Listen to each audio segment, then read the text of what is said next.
My name's Amal Lad. So yeah, my email address is a.lad. So I'm a lad. You are a Um, lad. I hope I live up to those expectations. But yeah, I'm a GP now. I'm also a musician. I play the guitar. I don't sing. Don't have the look to be a singer. But the guitar has been my obsession, my friend, my life companion since as far back as I can remember. And um, now I've been able to reconnect with it in a different way since I've been able to finish training. So medicine for me was something that I didn't stumble upon it, but I came across it without much intention. So a few years into studying, so it wasn't early on when I was at school, like when I was in school, that I decided to be a medic.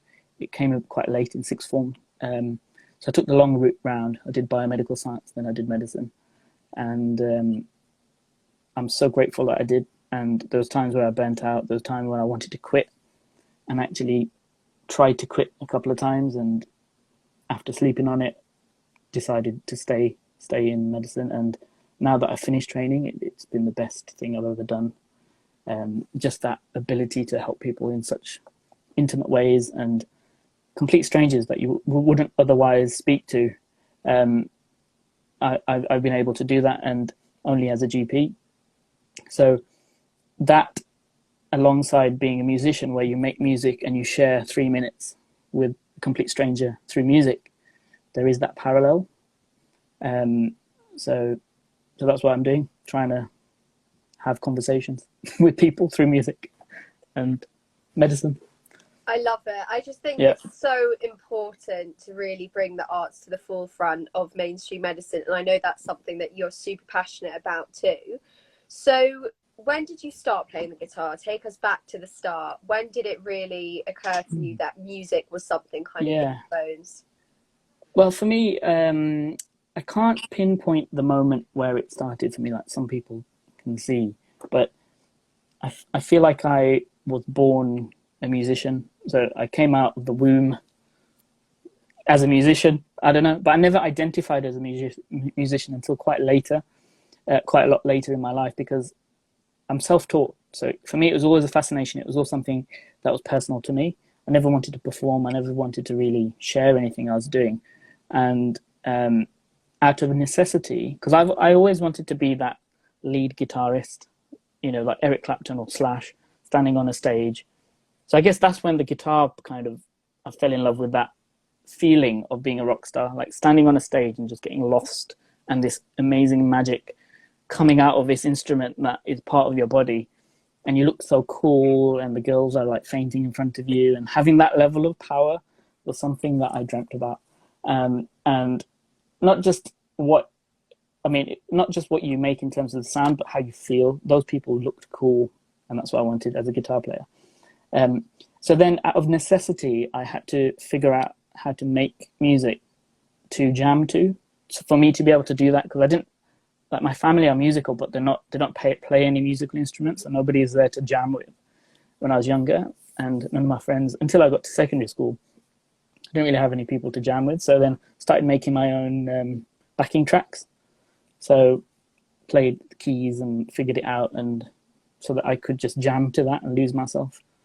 Um, and that's how it happened for me. And I've never kind of figured out where it first started. And when people say, how would you imagine your life without music or without playing the guitar? It sends me into a panic attack to even think about it, because I don't understand how other people can live without this thing that I have as a release. And I'm very grateful that I've got it. Got this That friend. is honestly so special. It is so special. I do think, like, from speaking to so many of my friends from secondary school to now finishing medical school, it's so hard for a young person, I think, sometimes to find the hobby that they click with. And I think it's unbelievable that you, through your intuition, however you came across the guitar, you found this one thing that just always is consistent and reliable in providing you with that release and escapism. So I think that's like a Yeah. really special connection that you found, and lucky you found it so young. I Mm, know, like, some friends' parents started a musical instrument kind of in their 40s, 50s, but wow. starting it young is something amazing that you can take through with you, whether you go traveling, whether you're in a busy job and you need a release. So yeah, really cool. It is. I think anyone can start at any time. If I can play the guitar, okay, it took me a few years to get to a decent level, but anybody can do it if I can do it. So. Yeah, it wasn't for me. God, I'm embarrassed. I've been through 3 musical instruments and quit them. Yeah. I'm not a quitter anymore, but No. let's just say I wasn't the easiest child, so fair enough that my. But you're creative as well. You're I'm an creative in other incredible ways, but I artist and a think poet. So your creative in other instrument is a ways, different but type of instrument. exactly. I didn't quite have the patience or discipline, but I'm definitely gonna hope that my children will do, because I just think it's such an amazing thing to kind of, fulfill yourself with an empty space and empty time.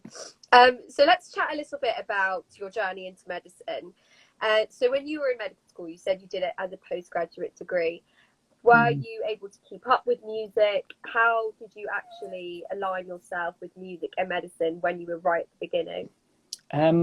Well, they were always 2 different paths. I've never connected them until I think probably after I finished my degree. So it had always been this thing that I put to the side. Music, I never really respected it enough. That's my personal kind of journey that I've been through to kind of to embrace music as this part of me. I didn't take it serious as being a doctor. Right. So a lot of my time was focused in trying to pass these exams and get through all the tests and learn all this stuff. And my brain was not really wired for conventional education. I really, really struggled. In school, in university, it was really difficult for me to pass with flying colours, no matter how much I'd work. And I looked at my friends who just got the concepts, and they were able to talk about these concepts so confidently. And I'd end up having to do all-nighters just to get 51% and pass my exams. And so it was a struggle for me to be an academic. And the way I would release would be to pick up my guitar and just play. And it was that kind of effortless improvisation. And you could make the wrong notes, you could play the wrong notes, you could, nobody's listening to you other than your guitar. So that's how it kind of accompanied me through the studying process, and that the making of Dr. Lad, getting to that doctor title. And it was always there, just holding your hand. That's how I always found it. And the guitar was that it was the way that a doctor listens to a patient. The guitar listened to me, and then I was able to learn and develop a relationship with this instrument, which, I understand it understands me. And then it came to a point where, to become any better as a musician, so I really wanted to share my music, and there's a feeling that I have in my mind that I want my music to have when I listen to it back. And I didn't know how to get there. So for me to be able to do that, I'd have to release it, put it out and develop. And that's how I grew. So in 2012, I put out my first EP, which was, and it came from quite a negative place. Like, it came from a need to do it. I needed to distract my mind from negative things and the low mood that I had and the lack of self-esteem. I just needed to do this thing. As you would to develop your physical health, you do like a challenge, like a marathon or something like that. This is what I needed. I needed to create this music to put it out so that I wouldn't get so down in myself, and I needed that so I could continue my degree. And that's why I put it out. And then it just became something organic, the music. Wow. So I'm not very good at sharing the music, to be honest. I really don't understand music marketing and social media and all that stuff. But it's now come to a point where somebody asked me, I think it was TEDx or someone who was amazing, but I can't remember who it was. But they asked me, tell me about yourself, like you did at the start of this interview. And I was like, oh, what do you want to know about, the music or the medicine? And then they were like, both. And I was like, okay. That was the first time anybody had asked me that. And then that's what started that curiosity and that line of inquiry. And then since then, it's kind of those 2 paths have merged. And I managed to be able to put it into a talk when I did that TEDx NHS thing. And that's when it first became music and medicine. Wow. Together. So So it was never your intention to align them, it's just what happened. yeah, absolutely. And I'd say creativity is that thing that links the two worlds. So I think you have to be very creative to be a doctor. You have tools in your box, and you have to apply those tools and those clinical frameworks to a problem. And it's the same way you compose music. Say if you're composing for film or you're making a track based on a theme, you'd use what you have to create a prescription for a diagnosis, that type of thing. Like you'd have an answer to a problem. So that's where there's a huge parallel, and creativity is the language that links the two. Mm. That's That's an what I amazing feel. way to view it, honestly. Yeah. And so, what did it feel like when you eventually? So, did you say it was during your degree that you put your music out for public engagement? Was that the Yeah. first time? Did you Yeah. perform to friends and family before, or was this really the first time? Yeah. I did a few kind of. We used to have performances at the local talent show and things like that. Because I'm brought up as a Hindu, so we have quite a close community back in Walsall in the Midlands. And growing up, I'd always play guitar, but I was so shy, and you could just see I wouldn't look at the crowd. I wasn't doing it for any performance, but my mum and dad would be like, "Oh, you're great, you should perform." So then that's how I did it, and I developed every time I did it. But I was extremely self-conscious, and my self-esteem was very low. Sure. I didn't believe in myself. Perhaps slightly a bit more belief in myself every time I put something out. But it's that's where it started. And again, I've never felt, oh, my music, I want to get it out. Like I want to be famous, or I want to get this music heard or win things. It's never happened. It's always come from a point where I have to do this for my own well-being. So a lot of the time, music's been that answer for me when I'm feeling like I need to do something to pick me out of this hole, or to pick me out of this kind of feeling of heaviness and weight on your chest, that type of thing. So I have to put this music out. That's what I did. I mean, we're both doctors, and I don't mean to get too graphic, but that's why I did that challenge, that creative constipation. Can you tell our listeners about that? Because when you told me about so this is exactly it. This is the concept. I'm obsessed with this phrase. So this is exactly how I feel about music, and that is, so you have to go to the toilet every day, and if you don't, bad things happen, and you don't feel good in yourself, and it can be life-threatening if you don't. And that's how I felt. I felt like musically, all this shit had been building up in me for the past 10 years, and I hadn't got it out. So it was building up, it was becoming toxic, it was going into my blood. I wasn't feeling, clean or regular. I wasn't feeling that feeling. And we've all had constipation, and you know how bad it feels.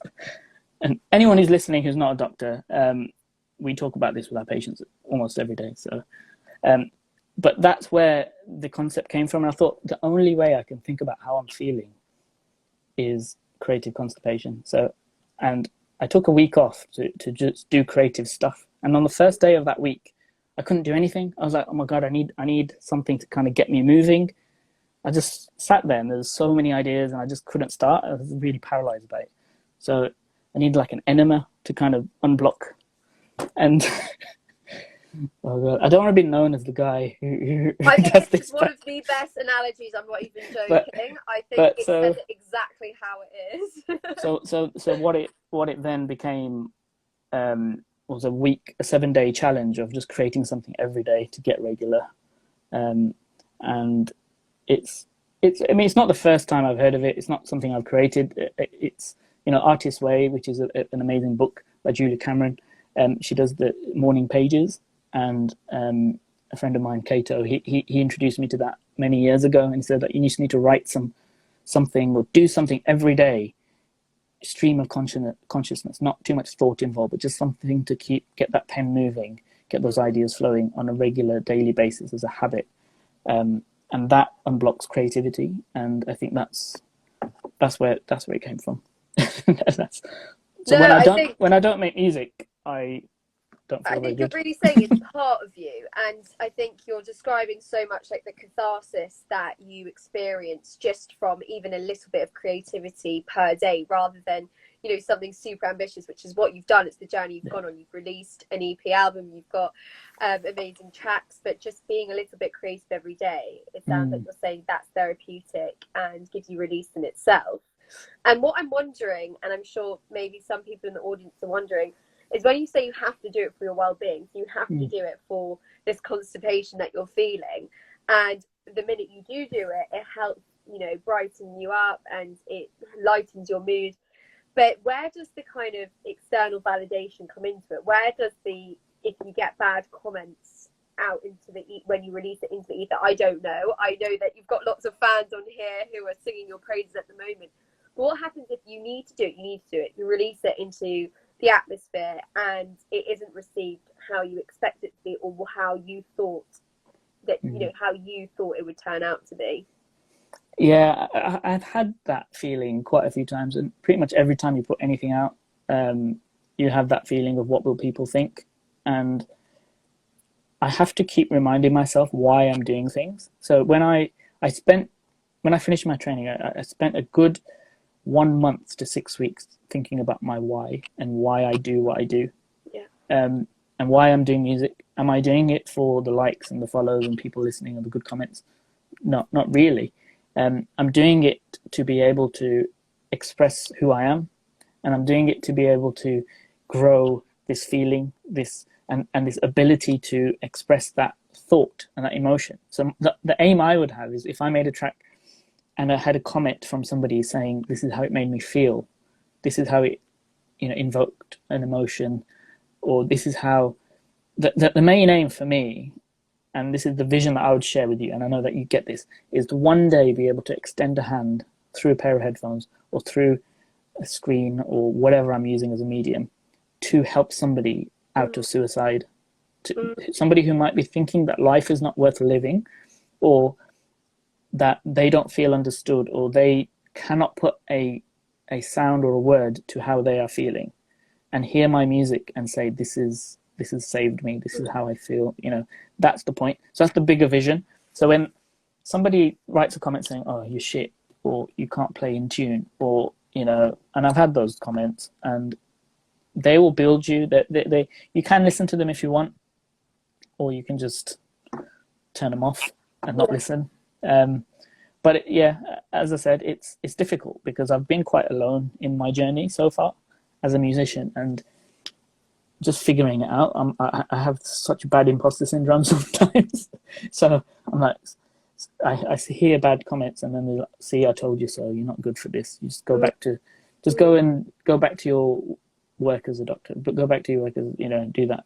You're not meant for this. You know, I get that all the time. Even when I put the music out, I just had this feeling, this deep feeling. Oh my God, somebody's going to rumble you. They're going to know that, you know, you just did this. You know, there's thoughts in your head where really self-sabotaging, and it can be triggered by these bad comments that you see and people say, but you just got to know what the alternative is. And I spent a lot of time thinking about that because I know what I'm like.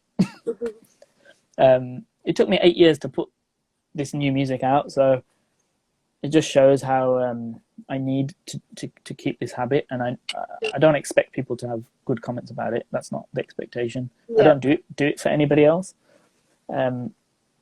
Which is why it's really useful to be part of a team, like meeting people like yourselves. And I've met a lot of people who are on the same wavelength.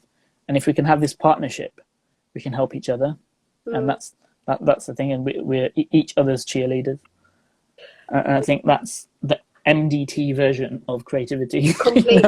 Because you're right. You know, when you say it's been a really lonely journey, it sometimes is really lonely because no one knows what's going on inside your head, and you are your own translator. You have to find the way to translate what's going on inside your head into the artistic creative medium that makes you feel that catharsis. So for you it's music, for me it's a bit of writing, and other bits and bobs, sometimes painting, but it's really about getting to know yourself. And I feel like we're not really educated on that within school. You only kind of stumble upon it, like you stumbled upon the guitar and realized that was for you. But some people can go their whole lives, you know, without stumbling upon the thing that speaks to them, that helps them communicate how they're feeling.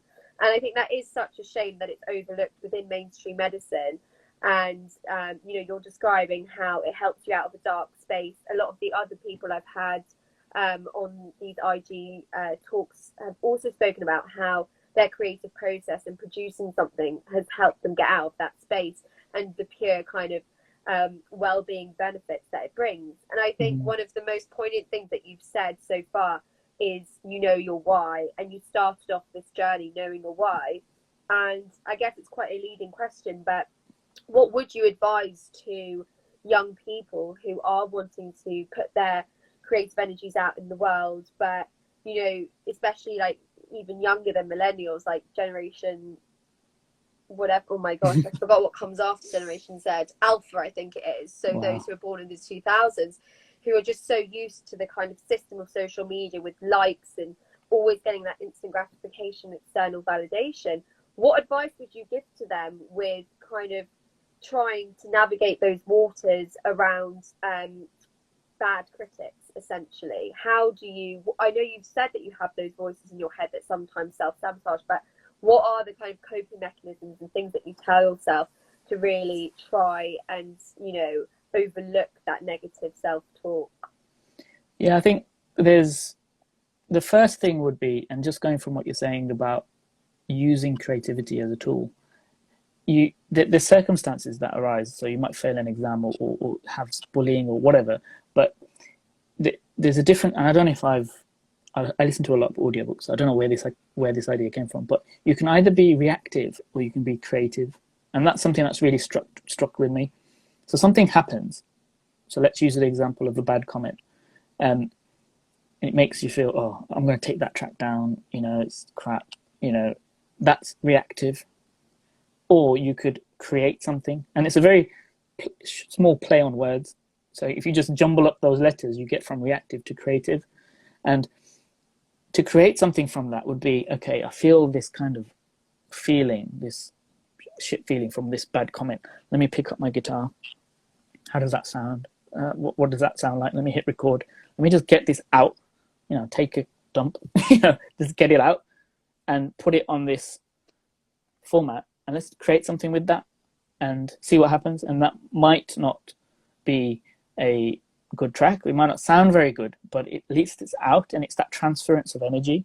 So, you know, in physics we talk about that energy transfers from potential to something else, and that bad energy is transferred through that one language of being creative rather than reactive. Amazing. And it comes out into this kind of track, and that's how I would do it. And for you it might be a poem or a piece of art, but for me it's music, and for other people it might be something else. For other people it might be a run, and in that you're becoming stronger, you're becoming fitter. So for the generation alpha, I think it's harder because there's a lot of noise, and I think that's what it is. That's the difference between our life, my life growing up in the 90s and early 2000s, and people right now. The noise is just constant. So the best thing you can do is learn to regulate the noise. The difference between noise and sound and music, there's different ways of having the same energy, and noise is just unorganized sound. So if you're able to step back and see the noise, right, and that takes meditation or mindfulness and things like that, then you're able to calm the noise, be aware of it, then you're able to control it or do something with it, create it rather than react. And that's what I would say. And it's hard because there's a lot of comparisons, there's a lot of false role models and toxic behaviors, and I see it in our young patients that are coming to us now, struggling with anxiety, panic attacks and things like that, and it's crazy. And when I've had breakthroughs with my own patients, my young patients, it's always when I ask them, and it can be a 14-year-old, and I just ask them, what do you want to be when you grow up? And that completely changes the thing, and they're like, oh, and a lot of the answers I get, zoologist or paleontologist or something like that. I was like, oh wow. And then you reverse engineer your career back to this moment and say, how would you need to be right now to be in 15 years time or 10 years time, be that zoologist? How would you need to be? And then is that bully part of that plan? And they're like, no. It's like, well, there you go. You just need to leave that in the past, or leave that just look at the future, look at your future self, and reverse engineer it. And often parents bring in children for me, to talk to about anxiety and things like that. And if you can empower the child to have trust in their parents, and say that it's okay to have this consultation with a GP, doesn't mean that you have a problem, but it's just an anonymous conversation about how you're feeling that is available. So another part of advice would be, like, if you do feel very overwhelmed as a Generation Alpha person, and you don't know who to talk to, there's always a GP that will speak to you. And we're here to listen. You might think that we have 10 minutes and nobody cares, but we do care. And I speak for every GP, no matter how they might come across. Oh wow, there was so much wisdom there. I could just listen to you forever. I just think, wow, so much to unpick. I think one of the best phrases I've now heard, I'm going to take back how much I love the creative constipation. I love what you said, how noise is just disorganized sound, because I think that is so empowering, that whenever there's chaos, whenever there's crisis, there's always opportunity for creativity, rejuvenation, different perspective, different outlook. And I just think that was so well said, and amazing that you are this voice of reason, but also a sounding board for young people to talk to, because it sounds like this reverse engineering process that you can really empower patients with can really go a long way. And it's just such a simple thing to ask someone, isn't it? And all their beliefs that they're holding, all their kind of false beliefs in their belief system, you can completely just dissolve them by getting them to just get out of that kind of rumination in the moment, and whatever's gone on in the past, just think the future and how you're going to get there. So that was really awesome to hear, especially as I want to do child and adolescent psych, so I definitely think I can learn a lot from you'll be great. You'll be great. I think I'll be taking that, putting it in my basket for the future. Take it. No, it was really brilliant. We've actually got a question that's just been asked a little bit further up. So someone called Ambika. Amal, you've always been a calm and focused person in great consistency. What is your advice to gain clarity and to maintain a good mental well-being during challenging times? Yeah, well, shout out to Ambika. She was the first vocalist on my Complex Simplicities EP in 2012. So she's amazing. So check that out. She's one of the best singers I know. So thanks for that question. I think I'd bring it back to having a regular, and I'm guilty of not doing this and always wanting to, but having a regular activity of mindfulness and silence. I think it really gives you some insight. And some business book I was reading before, they were saying that if you do 30 minutes of silent, not meditation, but just sitting with yourself for 30 minutes every day, apparently it just completely amplifies all of your success, and it sorts out all of your problems, because your insights come out and your intuition comes out. So I think for mental health especially, we can't put a stethoscope to a head and diagnose depression through a sound or through any kind of physical symptom sometimes. And that's why for people experiencing it, it can be difficult to get out of that. It can be difficult to get out of the mind. And I think mindfulness and meditation gives you that process of externalizing something or focusing, refocusing the noise. So I don't know if I answered that question, but that's what I think. That's amazing. Hold that thought. I'm just getting a phone charger. 1 second. Yeah. Cool. One day we'll have solar power. So how are you all, audience? Let me see who's on here. I can't see. You've got a lot of fans, that I know for sure. These are all people I paid, don't worry, Ellie. Oh goodness. A bit corrupt. There, I thought you were a martyr. Joking. Of course I'm joking. Don't have enough money. Yeah. Yeah, there's people watching. Out to gosh, a bit crazy. There we are. Okay, we've got the juice. We're back on track. sec. My computer won't let me charge my laptop. We're all good. Okay, so what I wanted to ask you, because you just brought up sounds and stethoscopes, so let's talk about your brilliant project that you did with TEDx and a bit about how you got there. I'm not going to say much more because I just think it's so exciting how you describe it, about your own heartbeat and how you made that into music. Well, TEDx was in 2018, so it's about 3 years ago now, and it first started. So I've always been a believer that if you share your resonant vibrations, other people kind of at the same vibrations will resonate with you. And I think it started with TEDx NHS the first year, so 2017, I think. I just emailed the team and said, this is a great thing that you're doing. Let me know if there's anything I can do, just as a volunteer, because I think the NHS is in dire need of innovation, and this kind of thing is incredible to get those ideas going. So I didn't get involved as a musician, but I sent an email into the team, and then I said, oh well, I'll do a bit of music. So if there's any music you need for any of the videos, I can do that. So that was in the 2017, and they were hosting it in Whitechapel, and they're an incredible team. The people on that are just amazing, and so from then they got to know me and got to know my music and ideas and things like that. And they invited me to do a short kind of performance the following year and introduce the concept. So then that's when it gave me this opportunity to actually put what I'm doing, the idea, into a format to present. And sometimes you need that challenge. And so from that, Fight or Flight was a track that I was able to perform. And I recorded the heartbeat for that track in medical school. So cool. And I remember you telling me you just come off a night shift and you had to perform. So tell us a bit about that experience and why that thought came to you. Why did you decide to record your own heartbeat? What were you trying to get out to the audience? Well, the first question was, So that day, this was an opportunity I knew I couldn't pass.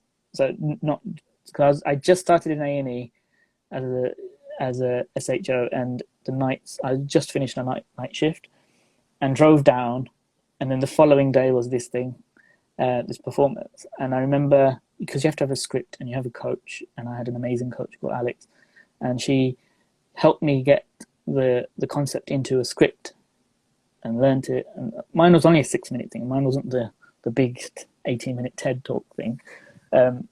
And I remember she said to me, okay, let's practice now. Let's do it now. And I was like, and I completely had no words. I couldn't remember anything. I was completely sleep deprived.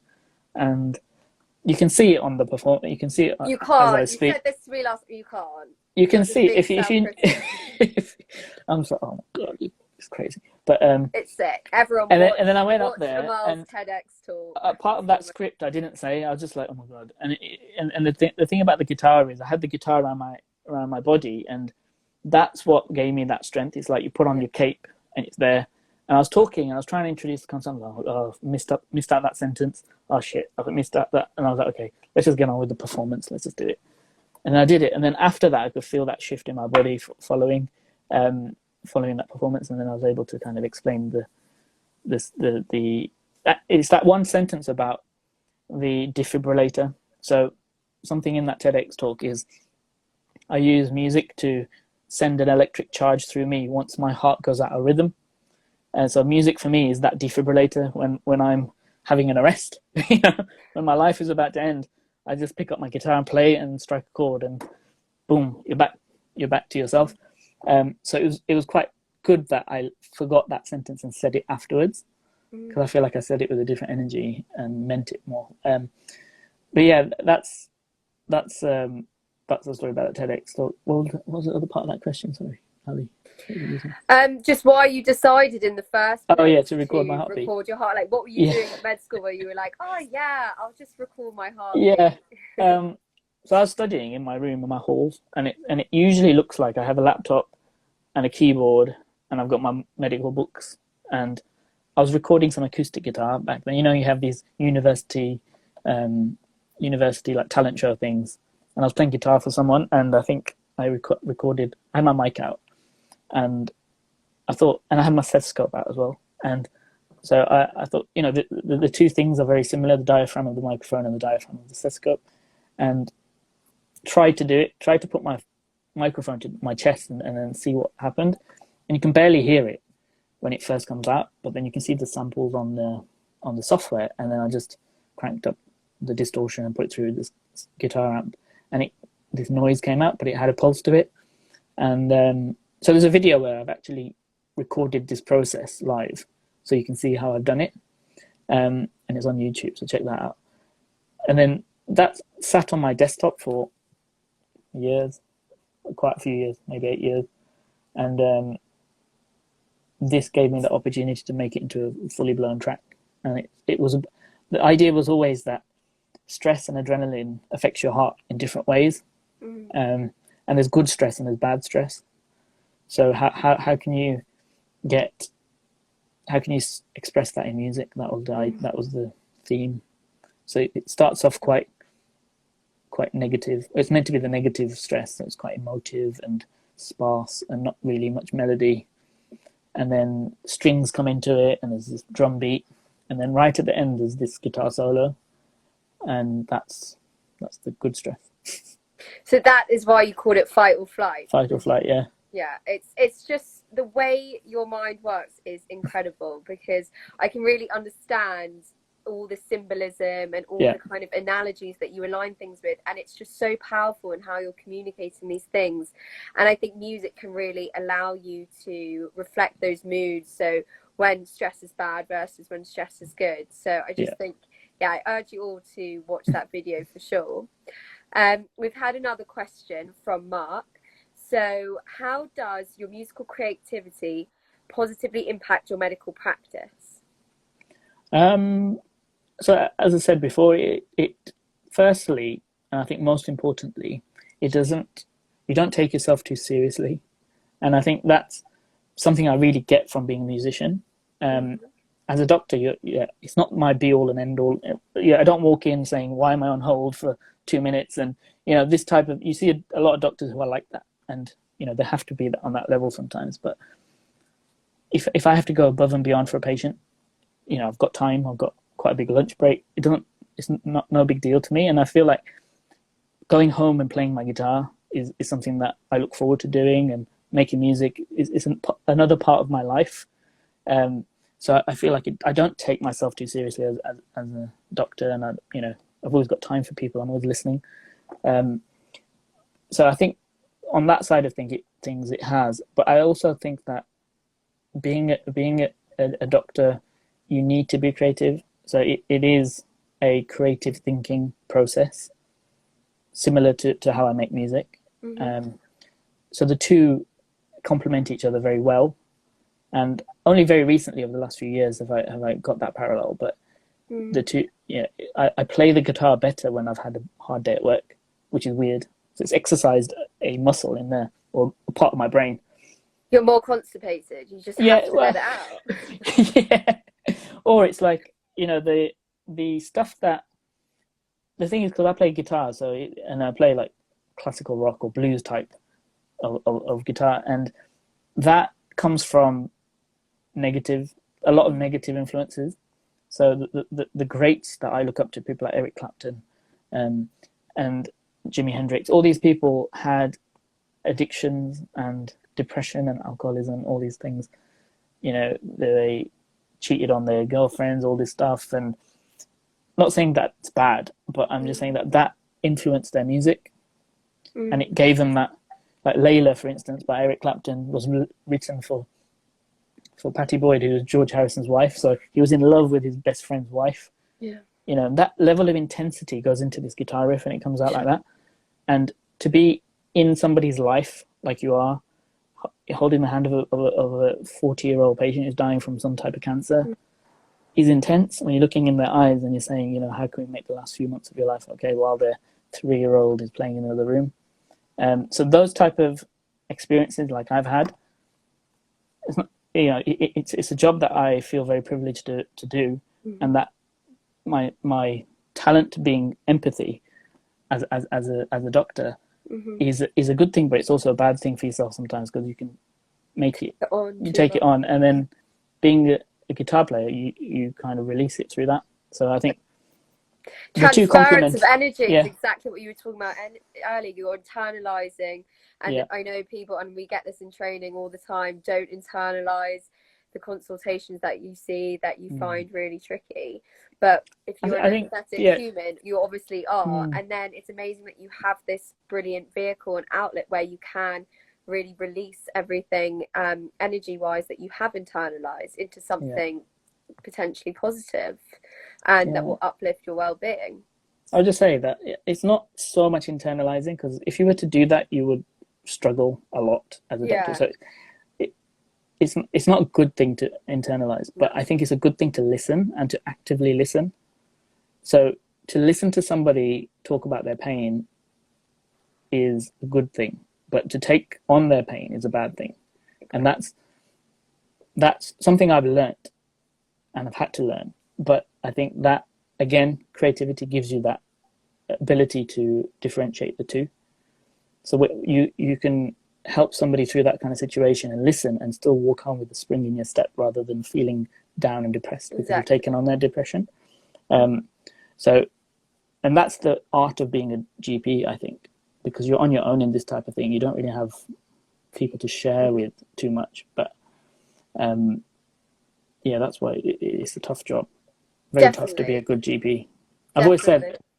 you know, I wanted to be a GP, not a general practitioner, but a good person, and that's hard, right? It's hard to be a good person as a GP.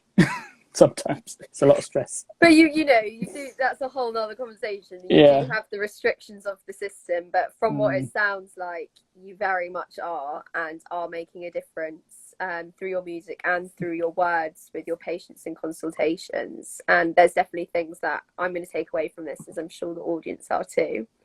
And so, just going back to what Mark was asking about, how does musical creativity positively impact your medical practice?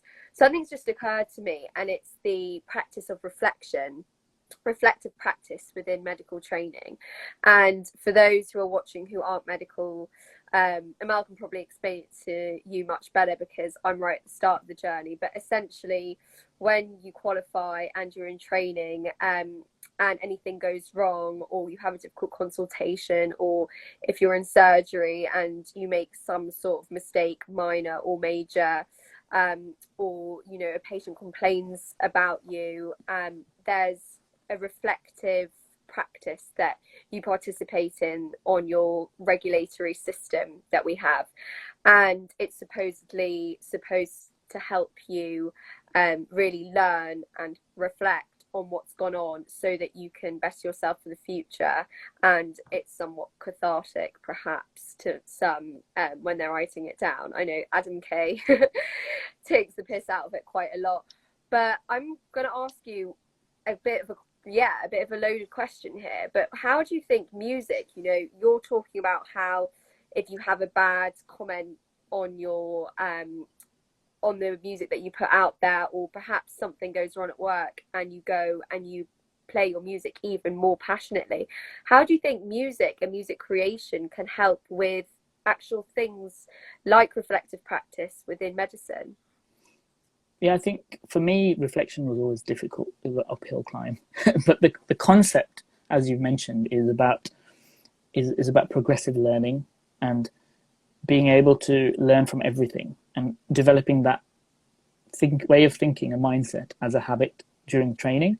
And I Mm, can see the value in it, but the way in which it's done is not very good. Especially in GP, we had to do 2 reflections a week, and that's hard to do. And not just that, but the process of it. You have to sit on your laptop, you have to open up this portfolio, you have to write, you have to kind of do it in this kind of framework. Um, and for me, it didn't work because I'm not very good with writing, so I can't express myself very well in that type. And then when you're trying to create a circumstance to reflect about, that's even worse. It becomes very artificial. It takes the completely. value out of true reflection. Um, but if you think about reflection, the word comes from, if looking at yourself in a mirror, right? If you were to, that's the essence, in my opinion, about reflection, and to show yourself who you are in that moment, so you can learn, or you can develop, or you can see what you need to do to get to where you want to get to. And unless you know where you are, you're not going to know how you're going to get to where you want to get to. So that's why the process of reflection is something that needs to happen on a regular basis, and you need to have a good structure to how to reflect. So being a creative person, even if it was a track that I made, so the way that Adam Kay describes it in his book, he dug out all of his reflections as an Obs and Gynae trainee and created a book out of it, which is incredible, and it's really funny and it's really insightful. Whereas I have a track called Take Me Away, which I made in 2009, and it was a guitar riff. It's been revised over years and years and years. But when I listen back to the track that I made 10 years ago, it puts me back into that place, because that was a reflective practice. And I can look back at that journey and think, oh, I've learned how to, even on a technical aspect, like I've learned how to record a guitar properly since then. I've that's the process of reflection. Because at that point I looked in the mirror and I was able to record that, and now I look in the mirror and record the same thing, but it would sound different. You can see your growth. So I think the power of reflection is in being able to understand who you are in that moment in time without getting too deep. But as a doctor, it's really important, because, say for instance, I don't have experience with, just as an example, ENT problems or women's health problems. Reflection gives you that structure to figure out how to fill in those gaps, which in turn improves your clinical practice, and in turn will help patient outcomes, prevent you from making a mistake. So that's the value in reflection. Whereas the way sometimes it's forced upon you by portfolios, it's not always the great thing. No, I think what it completely makes sense. I think what you're saying is reflection's so crucial. You know, the GMC knows reflection is so crucial to create, like you say, well adapted clinicians who know how to improve from their mistakes. But I think it's the vehicle and the platform that reflection is done within, and how rigid and restricted that is, that probably could do with changing. And so we've touched upon how creative practice can really infiltrate into mainstream medical training just through something like that, offering another option to engage with reflection. Because I think it's so powerful how you've described this transformative power of music, that you are able to lock in a moment, the sounds that you're experiencing based on how you felt about a situation, and then you can see that evolution over time, and also be able to go back to how it was for you in that moment. And I just think that is something that not many mediums can actually do that. So I think that's amazing. So I'm going to ask you now what your vision is for the future. What are you working on at the moment? What do you hope in terms of bringing all your expertise and passion for music into the realms of healthcare? I know, like me, you're on the NHS Clinical Entrepreneur Programme, so I'm keen to hear what your vision is. So what I want to do is one day be able to prescribe music in a way that is credible, and in a way that's evidence-based, and be part of the entertainment world as much as the medical world. So there is that bridging of the gaps, because I think lifestyle plays a huge part in improving mental health, and music is the soundtrack to people's lives, whether that be in a consultation room or outside in life. And plugging people into their own inner music. So that's where the heartbeat comes into it. We've all got heartbeats. You're all making music right now, unless you're not alive, because your body is responding to the world around you and creating this beat, and it's at a certain beat per minute. So there is a music within us, and I want people to connect to that, and in turn connect to the people around them through this powerful soundtrack which is there. And for me, I'm just talking to people about it, and I admit I don't have the answer yet. I don't know what it is. And the Clinical Entrepreneur Program gave me some structure into how to figure it out. And what I did figure out was my skills are that such that I need to partner with people who understand the business side of it, and understand the strategy and have a passion for those things, because I have the passion for the creative ideas side of things. And partnerships is the way forward, and talking to people about it rather than it being inside me and my imposter syndrome and my negative self-thought, just keeping it in a cage. Let it out, see what happens, being open to criticism, being open to conversations and collaborations. 3 C's. Which is, Yes, I think that's yes. what it is. Yeah. Um, And like, just meeting people like yourself who also have that passion and energy, and just seeing what we can create. Absolutely. And I know Instagram is going to kick us off shortly, so I just wanted to give you the platform to tell people. I know you've just brought out some wonderful music that has been taking up a lot of your time, so tell people what it is that you want to them to check out, and just a little bit more about where they can find you. Yeah, so I released another 5-track EP back in March, and it's called Experimental, and it's all about some of the experiences that I had as a doctor and my influences growing up as an Asian, a British Indian Asian, in the Midlands. So there's Punjabi Bhangra music influences, there's mental health influences, there's Qawwali, so folk Indian influence, and a lot of guitar that just links everything up. So the music's just, as the title says, it's experimental. So it is just about experiments, and it's available on Spotify. It's available on streaming platforms, whatever you're listening to, it's on there. But I'd like to hear what you think. I think the thing about this one is, and speaking to people in the industry as well, that it doesn't fit into any boxes. It doesn't fit into any particular genre. And it could either be great or it could either be crap.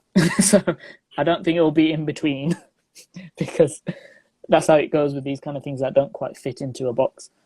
So I'd be really interested to hear what people think, and if there's anyone who wants to work together and see what we can create, just get in contact with me. I'm on Instagram and all the social media platforms. Yeah. We've got from a wonderful paediatrician that I've worked with in the past, Dr. Venetia, Health Fire Nutrition to handle. She's saying that we need more of this type of thing in paediatrics, and we obviously spoke about the power this can have for young people, especially Generation Alpha, who have so much noise with social media and things like that going on. So I think there's loads of inroads into making this part of medical practice, and really, especially through social prescription as well, and really making a difference to patients beyond, pills and surgeries and things like that, just really focusing on other tools. Yeah, absolutely. Yeah, let's look further into social prescribing and the power of that, and how you can work with the doctors with that. That's a powerful thing. Absolutely.